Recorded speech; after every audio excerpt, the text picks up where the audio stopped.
मित्रांनो, सप्रेम नमस्कार. सन्मान न्यूज 14 मध्ये आपलं मनपूर्वक स्वागत. नाशिक लोकसभा मतदारसंघातील राष्ट्रवादी काँग्रेस आघाडीचे आणि मनसे पदाधिकारी मनोमिलन सोहळा उत्साहात संपन्न झाला. राज्याचे उपमुख्यमंत्री छगन भुजबळ यांनी धुवाधार बॅटिंग करून उपस्थितांची मने जिंकली. श्री छगन भुजबळ यांचे घणाघाती भाषण आपण पाहूया. कालच्या वर्तमानपत्रामध्ये सर्व वर्तमानपत्रात एक मोठी आणि महत्त्वाची बातमी आली आणि ती बातमी आहे हायकोर्टाचे 2 न्यायाधीश दाभोळकर आणि पानसरे या प्रकरणामध्ये मुख्यमंत्र्याला विचारतात, अरे तुम्ही करता काय? हे बघा याच्यात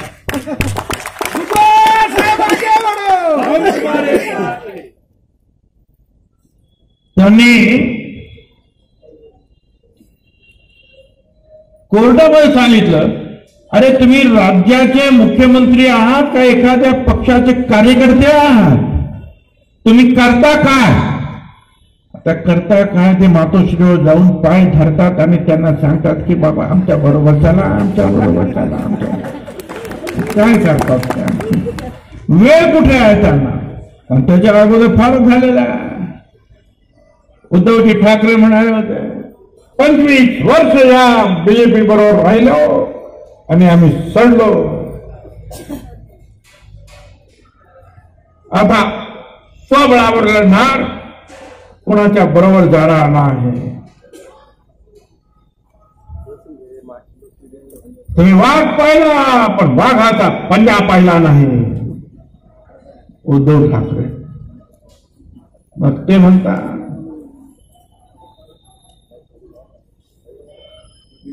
वाघाचे दात काय ते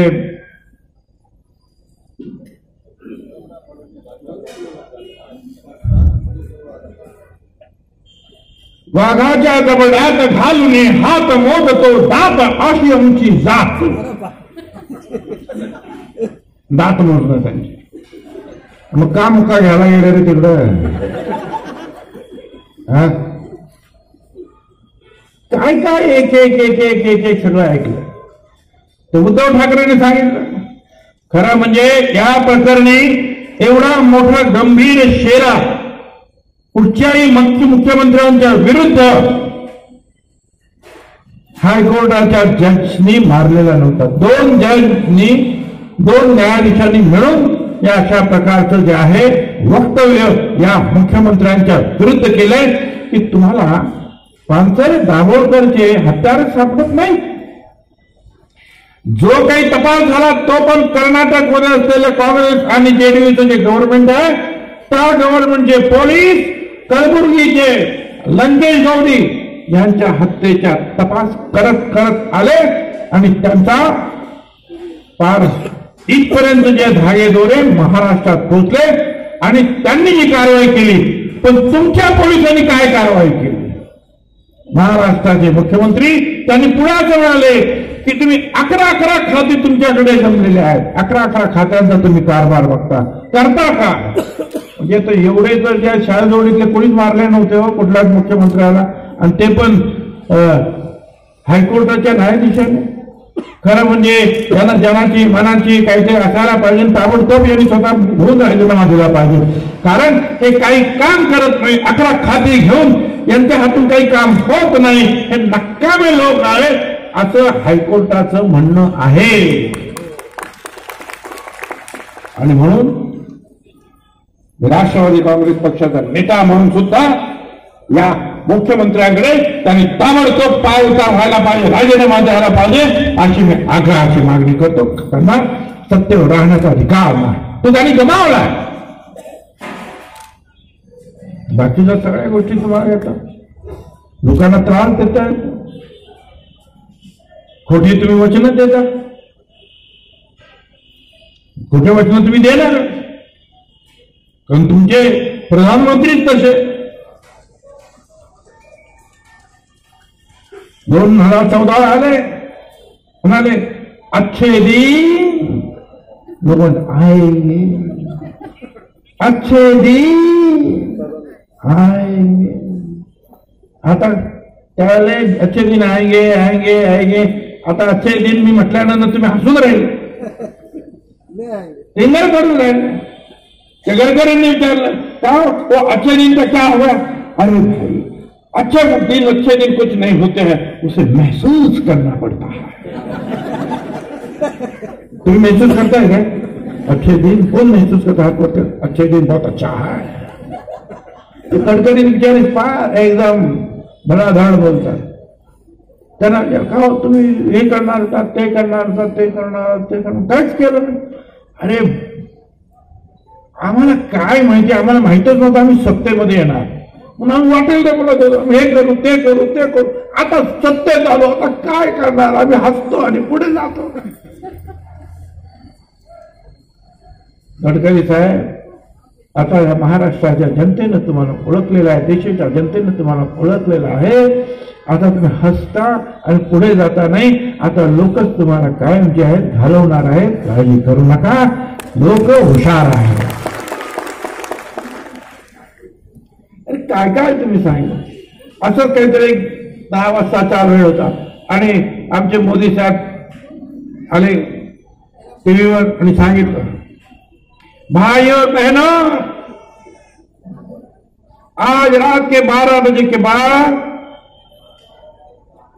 ये 500 रुपए की नोट, ये 1000 रुपए की नोट एक कागज मात्र टुकड़ा बनकर रह जाएंगे. अरे कागज 500 रुपये ना 1000 रुपयाचे नोट कागज, आणि त्याच्यावर लिहिलेलं आहे प्रॉमिसरी नोट. त्यांनी लिहिलेलं आहे गव्हर्नर, रिझर्व्ह बँकेच्या गव्हर्नरने कि मी प्रॉमिस करतो की तुम्हाला 500 रुपये देणार, 1000 रुपये देणार वगैरे वगैरे. सगळं कागज. क्योंकि मुझे काला धन पकड़ना है. आतंकवादियों के पास काला धन है, उन्हें रोकना है. काय झालं? अरे दुसऱ्या दिवशी दूध आणायला पैसे नाही हो, औषध आणायचे पैसे नाही, हॉस्पिटलमध्ये ऍडमिशन घ्यायला लोक गेले, ऍडमिशन देतात.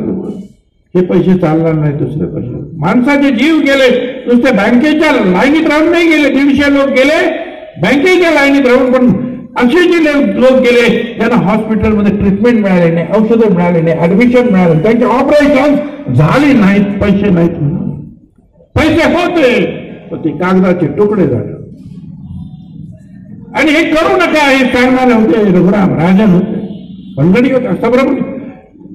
त्यावेळीच्या लोकांनी जे जे तिथे बसलेले होते त्या रिझर्व्ह बँकेच्या ह्याच्यामध्ये मीटिंग मध्ये गव्हर्नर, डेप्युटी गव्हर्नर सगळ्यांनी लेखी कळवलं की हे करू नका.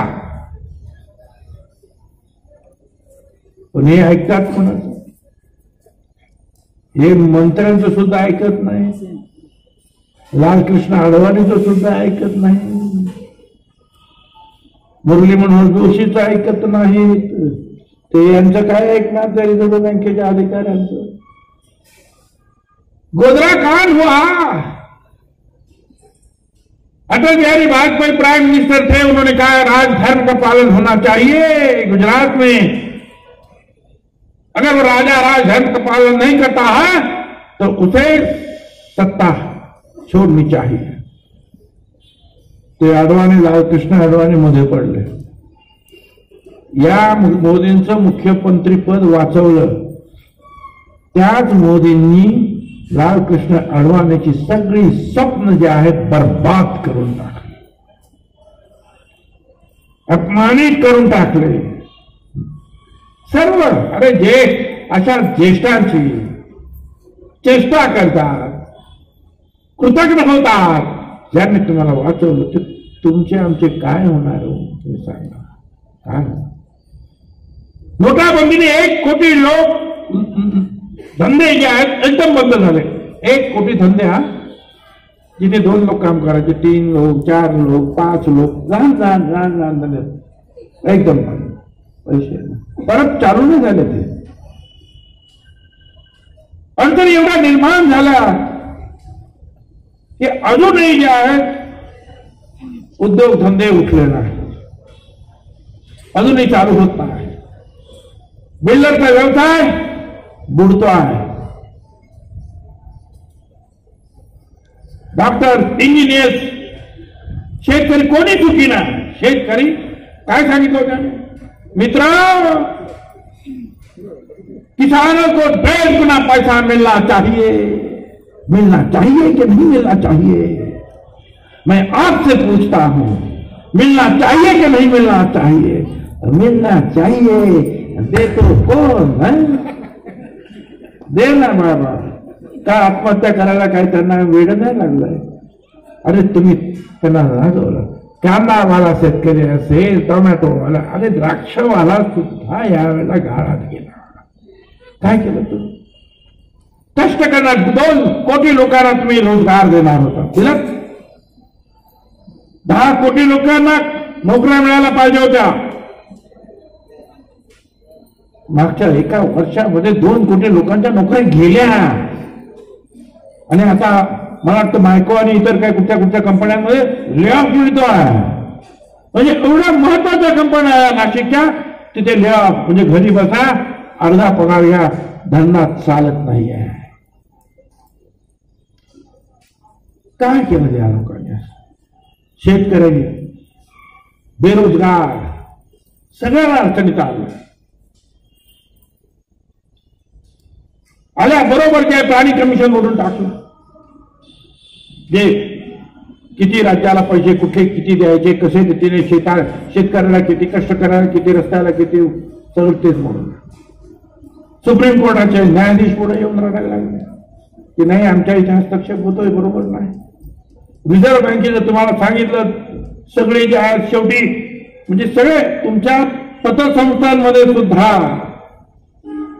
शिकलेला माणूस जरा थोडासा बीकॉम काय माहिती आता तसं असते का नाही बाबा? त्याला हिसाब किताब लिहिता आला पाहिजे की नाही? तो बीकॉम, एमकॉम, फलाना ढीन असे असते की नाही? ते सगळे जे आतापर्यंत जे होते गव्हर्नर, म्हणजे मनमोहन सिंग सुद्धा रिझर्व्ह बँकेचे गव्हर्नर होते, आंतरराष्ट्रीय कीर्तीचे हे तज्ञ आहेत, अर्थतज्ञ. रघुराम राजन गेले, पन्मडिया गेले, सुब्रमण्यम गेले, यांनी नेमलेला उर्जित पटेल सुद्धा गेले. तिथे शक्तिकांत दास आलेले इतिहास तज्ञ. आता लाखो कोटी रुपयाच्या बँक सांभाळायची या देशाची अर्थव्यवस्था, तिथे अर्थज्ञान असलेला, फायनान्सची माहिती असलेला फायनान्स एक्सपर्ट पाहिजेत. ही सगळी मी मागे नावं घेतली तर ही सगळी जी नावं ही जागतिक स्तरावरची आहेत. तिथल्या युनिव्हर्सिटीमध्ये प्रोफेसर्स आहेत, हेड ऑफ द डिपार्टमेंट्स आहेत. तिथे शक्तिकांत दास, इतिहास तज्ञ. का? बगल बच्चा एवढे पैसे ते, म्हणजे ते कंटिजेन्सी फंड जो आहे, जो 9.5 लाख रुपये 10 लाख रुपये ठेवला जातो. देशात फार मोठं संकट आलं तर त्याचा उपयोग करण्यासाठी आपण पण घरामध्ये ठेवतो की थोडे पैसे. ते पैसे द्या. का? निवडणुकीमध्ये वापरण्यासाठी. ते दिले नाही. उर्जित पटेल गेला आणि हे आले आणि आता पैसे काढायला आणि सुरुवात केली. याचा डायरेक्ट हे पैसे तुमचे आहेत हे लक्षात ठेवा. तुम्ही काय काढले पैसे तुम्हाला? अरे तुमचे पैसे आहेत. ही बँक बुडाली आणि अशा रीतीने अडचणीत आली. मला सांगा ना, एक पतसंस्था जर अडचणीत आली, बुडाली, तर किती लोकांची घरं उद्ध्वस्त होतात. आणि ही जर ही बँक जर गेली, अख्खा देश उद्ध्वस्त होईल. त्याचं त्यांना काही पडलेलं नाही. एखादा मर्डर झाला, आपण म्हणतो सीबीआयकडे द्या. काय झालं तर सीबीआय? तो आलोक वर्मा अपराईट ऑफिसर. त्या मोदींना वाटलं राफेलची केस आपल्यावर नोंदली जाईल, ताबडतोब त्यांना बदली केली. सुप्रीम कोर्टाने विचार बसवला. 8 तासाच्या आत परत मिटिंग घेऊन परत दुसरीकडे पाठवला. तो बिचारा निघून गेला. का? तर त्यांना घरचा माणूस तिथे बसवायचा आहे. कुणालाही पकड, याला सोड त्याला पकड, त्याला सोड त्याला पकड. सगळे सीबीआय मध्ये, ईडी मध्ये, पोलिसांमध्ये, सगळीकडे यांची माणसं पाहिजे लोकांना त्रास द्यायला. त्यांना छगन भुजबळांना पहिल्यांदा त्रास झाला. तुम्ही सगळे जे आहेत मनसेपासून काँग्रेस राष्ट्रवादीचे कार्यकर्ते आहात, तुम्ही घरोघरी जाणार आहात, किंबहुना तुम्ही ते जावं. तुम्ही बूथ प्रमुखाचा 20-20 माणसं एकेका बूथवर तुम्ही घेतली पाहिजे आणि प्रत्येक घरामध्ये एकेका घरामध्ये एकेका माणसाने 20-20 घरं जर मोजली आणि काम केलं, प्रत्येक घरामध्ये जाऊन सांगितलं, तर निश्चितपणे जे आहे तुम्हाला पाहिजे ते साध्य होईल. समीर भुजबळ निवडून येईल. छगन भुजबळला पकडलं कशासाठी? महाराष्ट्र सदन मधून बांधलं. अगोदर बोलले 25,000 कोटी खाल्ले, मग बोलले 10,000 कोटी खाल्ले, म्हणजे आता 850 कोटी खाल्ले. अरे एवढं सुंदर महाराष्ट्र सदन बनवलं, त्याने बनवलं, त्याला अजून 1 रुपया दिला, 1 रुपया.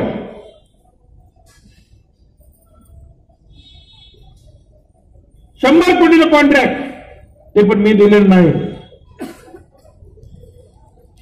मंत्रिमंडळाने दिलं. माझी कुठेही सही नाही.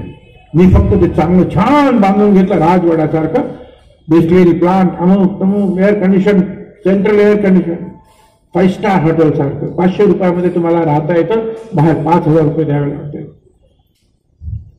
त्या कॉन्ट्रॅक्टरला 1 रुपया दिला नाही, तो मला 850 कोटी रुपये देत आहे. काम 100 कोटीचं, ते काम पूर्ण झालं, त्याला 1 रुपया मिळाला नाही आणि मला 850 कोटी द्यायची सांगा. पण बस पेपर बनव, कागद बनव, घे आतमध्ये टाक, मग कोर्टामध्ये चक्कर मार. का हा जास्त बोलतो. त्या दिवशी पण बोलले मला, भुजबळ किती बोलता तुम्ही जामिनावर आहात. अरे हा बाबा बोलणार. छगन भुजबळ जे आहे, जोपर्यंत बोलण्याची शक्ती परमेश्वरानं माझ्या तोंडामध्ये दिलेली आहे आणि मी बोलणार. आणि तुम्ही काय करणार त्याला सुद्धा मी घाबरा. आणखीन काय केसेस टाकायचे ते टाका, काय करायचे ते करा. पण तुम्ही या देशाच्या संविधानावर घाला घालता. तुम्ही या संविधानानं बनवलेल्या सगळ्या संस्था तुम्ही मोडीत काढता. सुप्रीम कोर्ट तुमच्या विरुद्ध बोलत आहे. सीबीआय तुम्ही वाट लावली, रिझर्व्ह बँक तुम्ही वाट लावली. सगळ्याचा सत्यानाश करताय तुम्ही. प्रत्येक ठिकाणी तुम्ही राजकारण आणता. जाती धर्मामध्ये तुम्ही द्वेष वाढवता. हा हिंदू, तो मुसलमान, तो अमका, तो तमका, तुम्ही लढा, आप लढो मरो, हम कपडा संभालते हैं, सत्ता संभालते. तुम्हाला 1,00,000 नावाच्या मुसलमानाला त्याच्या घरामध्ये म्हणे बीफ आहे, गुमांस आहे, म्हणून त्याला बाहेर काढला आणि बायका पोरांसमोर त्याचे तुकडे करून त्याला ठार मारले. नंतर चेक केलं. सुबोध कुमार नावाच्या इन्स्पेक्टरनं लॅबोरेटरीत नेलं त्या तो मांसाचा तुकडा, लॅबोरेटरीत सांगितलं ते बीफ नाही म्हणून. त्या सुबोध कुमारची बदली केली बुलंदशहरमध्ये. परत तोच प्रकार, गोमांस. सुबोध कुमार चौकीच्या बाहेर आणि सांगितलं मी चौकशी करतो. चौकीला आवाज लावून टाकली. सुबोध कुमार इन्स्पेक्टर हात जोडून सांगत होता थांबा मी कारवाई करतो. त्या सुबोध कुमारला खाली पाडलं, त्याला तोडवलं, त्याचं पिस्तौल काढलं आणि त्यालाच गोळ्या घातल्या.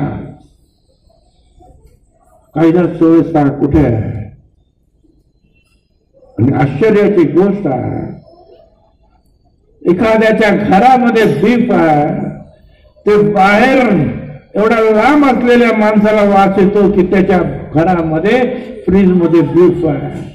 एवढे हे गोरक्षक हुशार आहेत. आणि मग पुलवामाला ज्या वेळा आमचे सैनिक तिकडे जात होते तेव्हा 200 किलो RDX घेऊन ती गाडी आली. त्याचा वास का रे आला नाही तुम्हाला? कोणाच्या घरात एवढं बीफ आहे का मटण त्याचा वास येतो आणि RDXचा वास नाही आला तुम्हाला?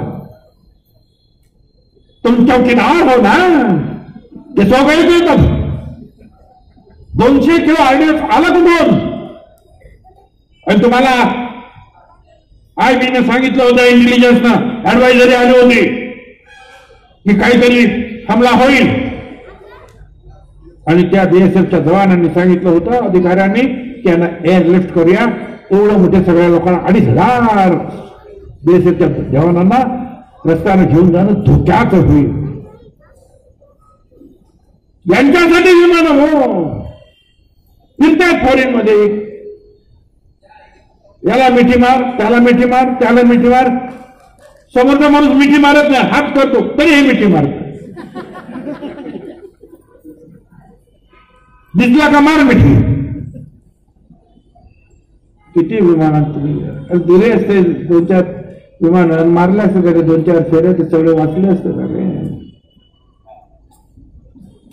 मुख्यमंत्री जाणार असेल तर रस्ता तुम्ही बंद करता, एक माणूस रस्त्याला तुम्ही थांबवत नाही, एक गाडी जाऊ देत नाही. एवढी मोठी रिस्क, 2,500 सैन्य चाललेलं आहे. काश्मीर सारख्या दगदगत्या प्रांतातून तुम्ही रस्ता बंद का नाही केला? गाडी आली कशी काय? खरंच त्याचे ताबडतोब या देशाच्या प्रधानमंत्र्यांनी, गृहमंत्र्यांनी राजीनामा द्यायला पाहिजे होतं की आमच्या चुकांमुळे जे आहेत एवढे संसार उद्ध्वस्त झाले. नंतर मग आमचे लोक बालाकोटला गेले. अभिनंदन आमचा वायू पोहोचतो, त्याला पकडण्यात आलं, विमान पडलं. त्या अभिनंदनला 2 दिवसांनी सोडलं. ताबडतोब मोदी ने देखा 56 इंच का सीना, इमरान खान डर गया, अभिनंदन को छोड़ दिया. अरे डर गया अगर इमरान खान तो 56 इंच सीना जिनका है उनको बोलो 2 साल से 2 वर्षापासून कुलभूषण जाधव तिकडे अटकेत पडलेला आहे, त्याला घेऊन या ना लवकर. ते नाही आले, त्याला कुठे गेला. आणि अभिनंदनला इथे सोडलं, तो आंतरराष्ट्रीय कायदा आहे. युद्धात जर कोणाचा सैनिक कोणी पकडला तर तो परत करायचा. आम्हाला तर जवानांचा अभिमान आहे की जे लाहोर पर्यंत गेले, आपलं बालाकोट पर्यंत गेले, त्यांनी त्यांचं काम केलं. पण प्रश्न असा आहे की एक पहिल्यांदाच झालं का रे बाबा. अरे 1947 सुद्धा पाकिस्तानचं सैन्य काश्मीरमध्ये आलं घुसलं होतं, त्यावेळेला सुद्धा पंडित जवाहरलाल नेहरूंनी ऑर्डर दिली आणि त्यांना मागे पण ढकललं. 1965 तर 4.5 फुटाचे आमचे लाल बहादूर शास्त्री, मूर्तीलाल कीर्ती महान,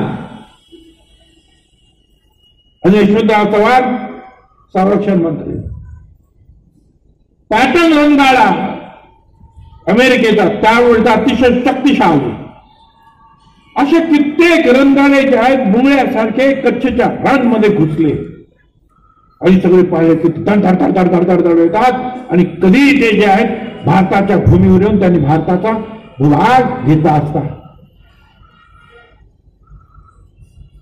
यशवंतराव चव्हाण तिथे होते,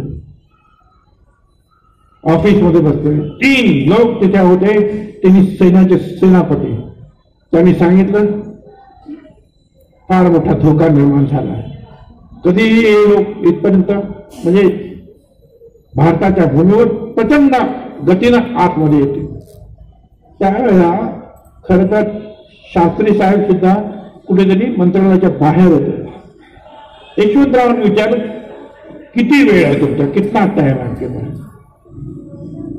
ते जनरल्स होते, त्यांनी सांगितलं फक्त 5 मिनिटं आहेत आमच्या, तुम्ही आम्हाला ऑर्डर द्या.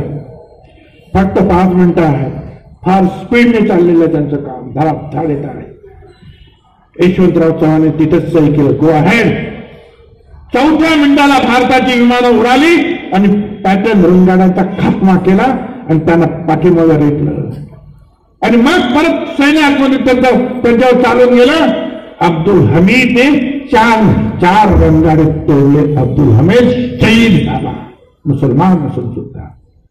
लाहोर पर्यंत गेलं सैन्य आणि मग तिथून लाल बहादूर शास्त्री सांगितलं थांबा. तुम्ही इकडे जरा काय झालं का ताबडतोब 56 इंच सीना 56 इंच सीना काय. अरे इंदिरा गांधी तो ते बोले गुंगी गुडिया.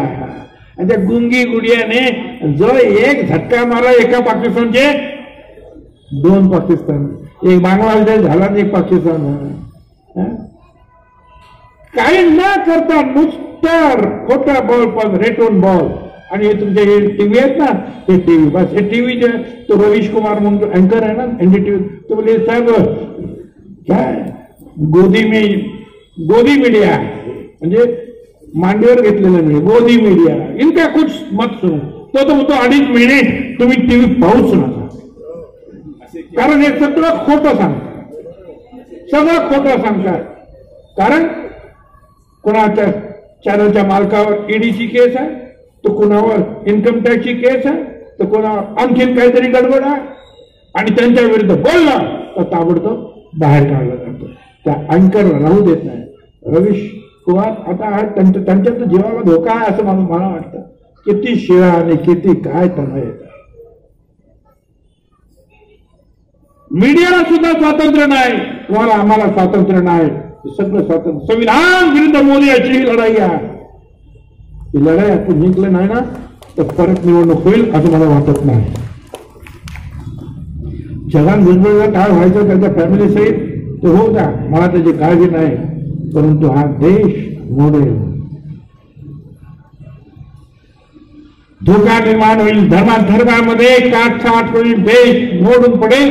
बाबासाहेबांच्या आंबेडकरांच्या त्या घटनेनं हा देश एक ठेवलेला आहे. म्हणून जिंकणं अतिशय महत्वाचं आहे, मोदीला घालवणं अतिशय महत्वाचं आहे. आणि मोदीला शिवसेनेचा उमेदवार निवडून आला तर मोदी परत तिथे बसेल. म्हणून शिवसेना आपण नको. आणि शिवसेनावाल्याने हे सांगू नये आम्ही नाही केलं ते आम्ही नाही केलं. मंत्रिमंडळामध्ये जो निर्णय होतो तो सगळ्यांचा मिळून होतो, तो मतदानाने होत नाही. आणि मग बीजेपीने चांगला केला असेल तर तुम्ही चांगला केलं, बीजेपीने वाईट केलं असेल तर तुम्ही सुद्धा त्याचे भागीदार. पहारेकरी चोर है तो आप भी उसके साथीदार है ना, उसके साथीदार. शेतकरी कर्जमाफी महाघोटाला उद्धव ठाकरे, तो महाघोटाला में आप भी उनके साथ बैठे तो आप भी घोटाळेबाज आहे का नाही. काय तुम्ही लांब होऊ शकत नाही, त्या पापात वाटेकरी आहात तुम्ही.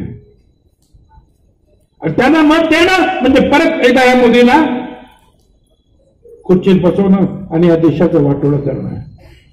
म्हणून आपण विचार करावा. बोलायला तर खूप बोलताय, परंतु वेळ थोडा.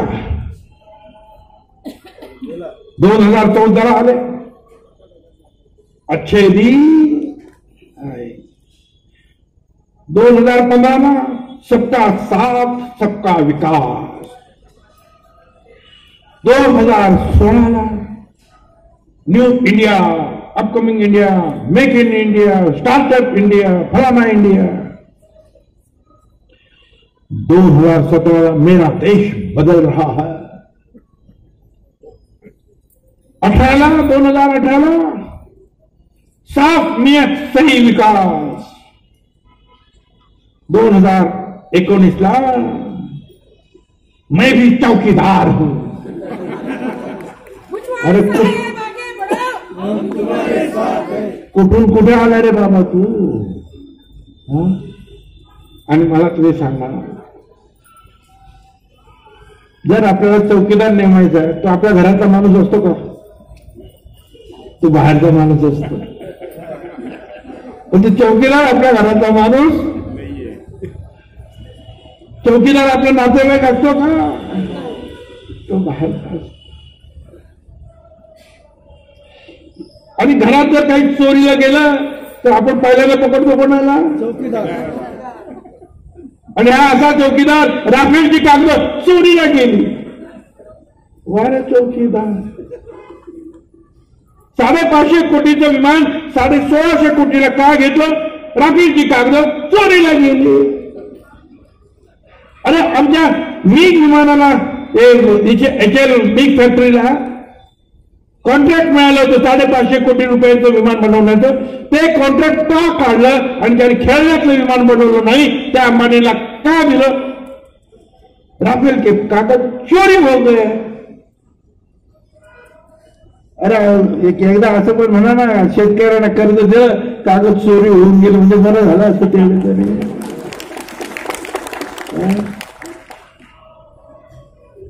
डिफेन्स मिनिस्ट्री संरक्षण खात्यामध्ये सुई चोरीला जात नाही, राफेलची कागद चोरीला गेली, जबाब देत नाही.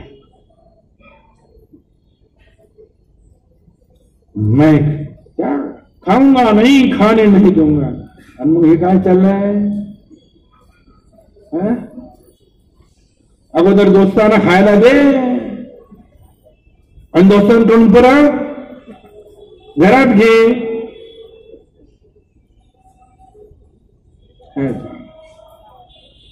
आणि या तुमच्या मायक्रोचं मग सांगितलं असं ना, मायक्रो मध्ये हा HAL हे सुद्धा हळूहळू बंद करतील, ते अनिल अंबानी देतील. तुमचा एक वेळेला तिथे सुद्धा त्यांनी जे काम करायला बनते प्लांट वगैरे वाढवायला बंदी करून टाकली, तो सुद्धा अदानीला ते देतील. मला बघा BSNL जो जिथे हे जे जात नाही वोडाफोन अमके तमके, तेव्हा लांबपर्यंत खेड्यापाड्यात शेवटला जाऊन टॉवर उभं करून तिथल्या माणसाला मोबाईल चालू करून देतो. जशी आपली ST प्रायव्हेट गाडी जात नाही तिकडे जिथे पैसा मिळत नाही तिकडे, पण ST 4 घरं असली तरी जाते, म्हणून ती तोट्यात असते. म्हणून हे पण थोडेसे तोट्यात. तोटा किती? 11,000 कोटीचा आहे BSNLचा. या प्रायव्हेट वाल्यांचा तोटा 6.5 लाख कोटीचा आहे. ते लोक 4G मध्ये आहेत, 4G वापरतात. हे म्हणतात की आम्हाला 4G वापरायला परवानगी नाही. तुम्हाला 4G वापरायला परवानगी नाही का? कमाई मोडीत काढायचं आहे का? 2-3 लाख 12,000 एकर जागा मोठमोठ्या शहरातून आहेत, त्यांची किंमतच 2-2.5 लाख कोटी आहे. सगळं काही अंबानीच्या घशात घालायचं. BSNL बंद कर सरकार. आता हे आम्ही जेव्हा सांगतो तेव्हा त्याला हिस्ट्री आहे. अरे हे पुलवामाचं चालू असताना या आमच्या दादाने 6 एअरपोर्ट जाऊन टाकले, विकून टाकले. लाल किल्ला असंच करून दिलं तेवढं मागा. तुम्ही आपलं बसला, पण काय झालं सैन्याचं काय झालं, आणि हे इकडे कॉन्ट्रॅक्ट करून देऊन टाकले. सगळं देऊन टाकायचं. म्हणून मला आपल्याला सांगायचं बाबा ना, आपण यांना काही प्रश्न विचारले तर यांची उत्तर दुसरीच येतात. आणि नेहमी सांगतात कांग्रेस ने 70 साल में कुछ नहीं किया, 5 साल में नरेंद्र मोदी ने किया. खरं आहे. 2014 पूर्वी काहीच नव्हतं आपल्याकडे. ही वीज नव्हती, हे रस्ते नव्हते, हे गाड्या नव्हत्या, हे टेलिफोन नव्हते, रेल्वे नव्हती, ST नव्हती, शाळा नव्हत्या, कॉलेज नव्हते, धरणं नव्हतं, सैन्य नव्हतं, काही नव्हतं आपल्याकडे. काही नव्हतं, नुसतं अफाट जंगल होतं. हे फक्त एकच रेल्वे स्टेशन होतं तिथे, आणि त्या रेल्वे स्टेशनवर एक जण चहा विकत होता. बाकी काही नव्हतं.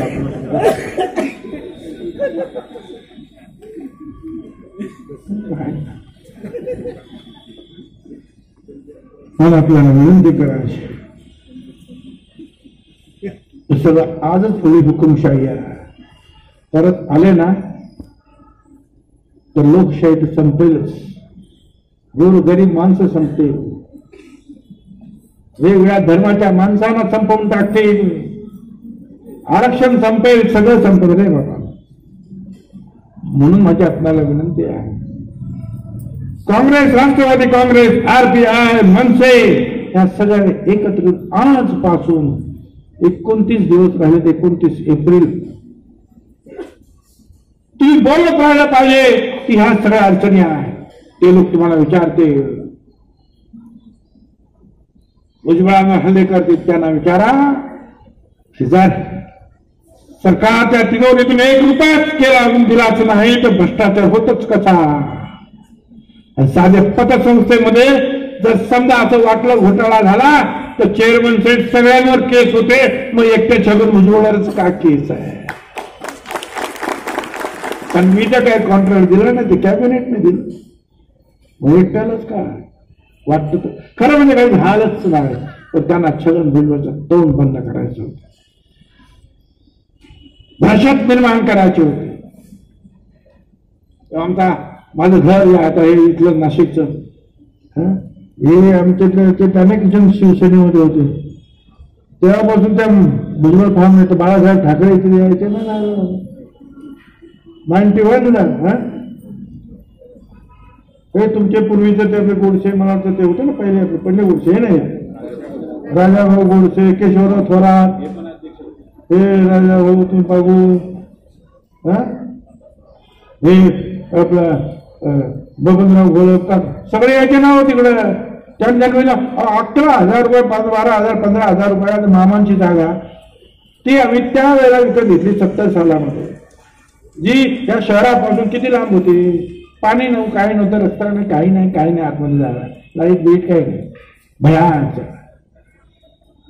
तेव्हा मी एकटंच एक घर बांधून तिथे शांतता म्हणून राहायचं.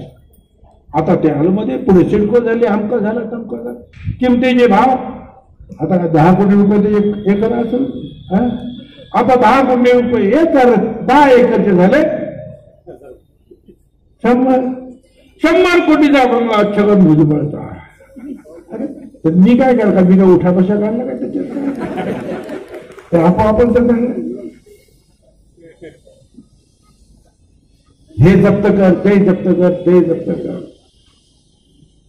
खरं म्हणजे मी तुमच्या अनेकांचा इथे बसलेल्या समोर मी अतिशय आभारी आहे की आम्हावर हे संकट आल्यानंतर आपल्यापैकी कित्येकाने नवस सायास केले, कित्येकाने धरणं केले, कित्येकाने पत्र लिहिले, कित्येकाने मोर्चे काढले, रस्ता रोको केला, आणि या नाशिकमध्ये 10-15 लाखाचा मोर्चा जो आहे हा आपण सगळ्या लोकांनी मिळून काढला. मी आपला अतिशय आभारी आहे. हे प्रेम आम्हाला मिळालं. माझी सगळी संपत्ती, घर दार पाप गेल्याची तुम्ही जप्त केले, पण लोकांचं हे प्रेम तुम्ही जप्त करू शकणार नाही. माझी आपल्याला विनंती आहे की तुम्ही बोललं पाहिजे, एकेकाने 8-8, 10-10 घरं जे आहेत वाटून घेतली पाहिजे, आणि हे सगळं समजून सांगितलं पाहिजे की का मतदान घड्याळावरच करायचं, आणि हे मतदान तुम्ही करून घेतलं पाहिजे. हिंदू असेल, मुसलमान असेल, मराठा असेल, वंजारी असेल, माळी असेल, दलित असेल, आदिवासी असेल, सगळ्यांचं मतदान तुमचं करून घेतलं. हे तुमच्या आजच्यामध्ये लढायला लावायचं काम करते. अरे हे जातीवाद आणतील, काही करतील, यांना काय नाही. तुमच्या हा हिंदू आहे, मुसलमान आहे, मराठा आहे, हा ओबीसी आहे, करा मारा मारा, हा सवर्ण आहे, हा दलित आहे, करा मारा मारा. यांना मारामारा करायचं, वितुष्ट निर्माण करायचं. याने देवाला सुद्धा सोडलं नाही. तो आदित्यनाथ योगी तो म्हणाला बजरंगबली हनुमान दलित है इसलिए वो सेवा करता है. दूसरा म्हणाला गलत है, हनुमान जी आदिवासी दलित थे. तीसरा आणखी नुकसान होता, तो म्हणाला ये भी गलत है, जैसे रहमान जैसे सुलेमान वैसे हनुमान. एका मला भुजबळ दलित असलेल्या हनुमानानं सवर्ण असलेल्या रावणाची लंका जाळली, आणि कुणासाठी तर ओपन कॅटेगरीमध्ये रामासाठी. हे देवाला सुद्धा सोडणार नाही. आणि 33 कोटी देव आमचे हो. आता यांच्या जाती शोधायच्या म्हणजे हे काम फक्त फडणवीस साहेब करू शकतात. आपल्याकडे कुठे एवढे पोथे बिथे आहेत कुठे, सगळं शोधायला लागतं. आजपासून आपण सावधान राहा आणि हिमतीनं काम करा. आपण हिमतीनं काम केलं, विजय आपलाच आहे. नासिक गुंजेगा, नासिक की धरती गुंजेगी कांग्रेस मनसे राष्ट्रवादी के नारों से. नासिक की धरती गूंजेगी कांग्रेस मनसे राष्ट्रवादी के नारों से. पहले लड़े थे गोरों से, अब लड़ेंगे चोरों से. धन्यवाद.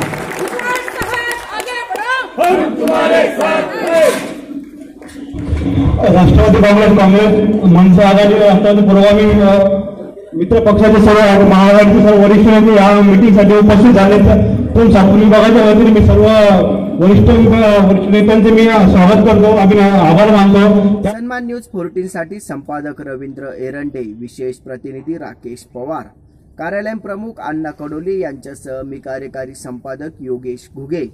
सन्मान न्यूज 14 सातपूर नाशिक.